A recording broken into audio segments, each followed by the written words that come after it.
Olá, hoje a gente vai mergulhar no material, olha, bem fascinante e denso também. São trechos do livro A Rebelião dos Elétrons e o Código de Vida do Criador, do Jean Valjean. É uma fonte que mistura, assim, noções de física quântica, espiritualidade, mitologia e o que o autor descreve como revelações dele mesmo. A nossa missão aqui é tentar extrair as ideias centrais, né?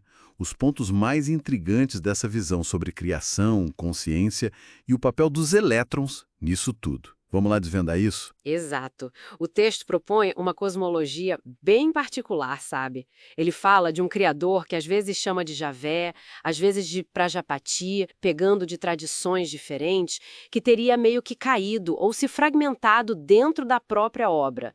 E aí que entram os elétrons. Segundo o livro, eles não seriam só partículas subatômicas, seriam fragmentos da mente desse criador. Fragmentos da mente. Uau! É. E um ponto fundamental que ele levanta é que esses elétrons funcionariam tipo como gravadores universais. A ideia lembra um pouco os tais registros acásticos, né? Ah, sim, aquela ideia de um arquivo cósmico de tudo que já aconteceu. Isso. Mas aqui, segundo o autor, seria uma capacidade intrínseca do elétron mesmo, no nível subatômico, gravando absolutamente tudo desde o Big Bang, imagina? Fascinante essa ideia do elétron como memória viva. E como isso se conecta com a nossa realidade, o mundo que a gente percebe? A fonte fala de uma dança dos elétrons. Exatamente. Essa dança seria a constante troca entre energia e matéria. Aqueles saltos quânticos que acontecem tipo bilhões de vezes por segundo. Para ele, é isso que sustenta o tecido da realidade material. Mas o ponto-chave aqui é outro. Além dessa dança física, os elétrons seriam marcados pelas experiências e principalmente pelo psiquismo dos seres que habitam os corpos que eles formam. Peraí. Então não é só uma dança física, tipo mecânica. Ela absorve informação psíquica também. E como aquela história da queda do Criador entra nisso? Aí está o nó da questão, segundo o livro.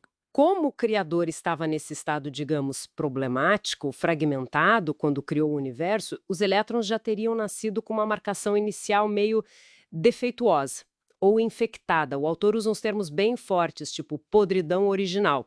E essa marcação negativa teria piorado com o tempo, né? Ao longo de bilhões de anos acumulando registros de sofrimento, de medo, de violência, que a fonte diz serem inerentes a essa forma de criação, incluindo a dinâmica da predação na natureza, por exemplo. Nossa, que herança cósmica complicada. E diante disso tudo, como surge o conceito da rebelião dos elétrons? Não é uma rebelião com cartazes e gritos, imagino. Não como a gente pensa em rebelião, claro.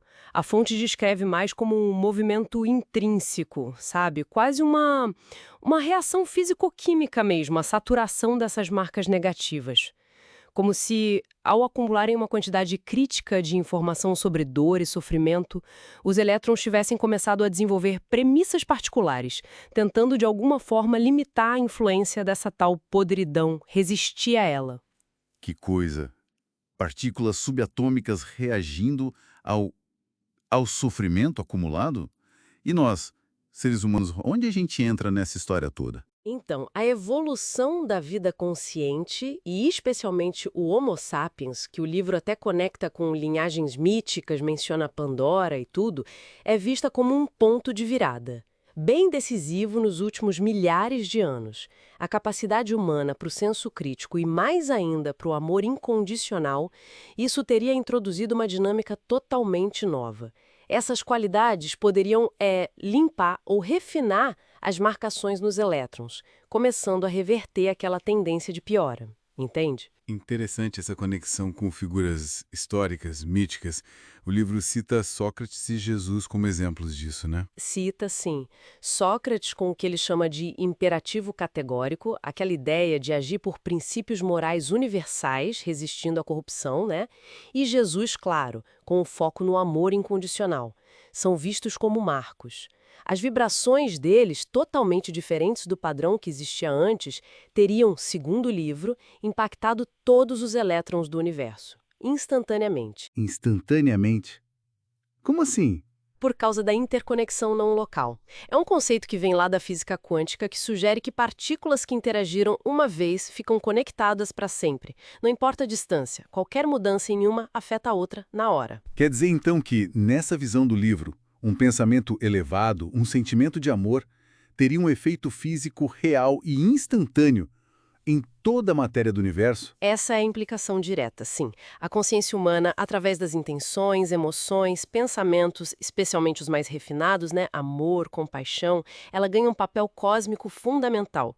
O papel de ajudar a redimir a própria criação e, por tabala, o Criador fragmentado. Como? Transmutando a vibração desses elétrons memória.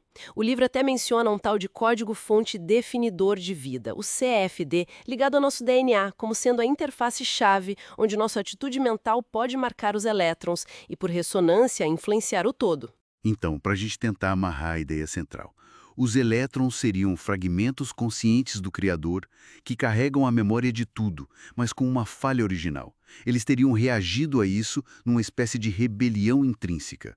E a consciência humana, principalmente pelo amor, teria a chave para consertar essa falha em escala cósmica. É uma responsabilidade imensa. Exatamente. Cada pensamento, cada sentimento nosso não estaria só moldando a nossa experiência individual ou o que alguns chamam de campo morfogenético da espécie, sabe? Aquela planta baixa coletiva. Mas estaria, nessa visão do autor, reverberando instantaneamente por todo o cosmos, reescrevendo o Big Data desses elétrons que, no fim das contas, compõe a mente fragmentada do Criador. Isso deixa a gente com uma reflexão bem profunda, né? Que vem direto desse material. E se cada partícula que forma a gente realmente carregar a história inteira do universo?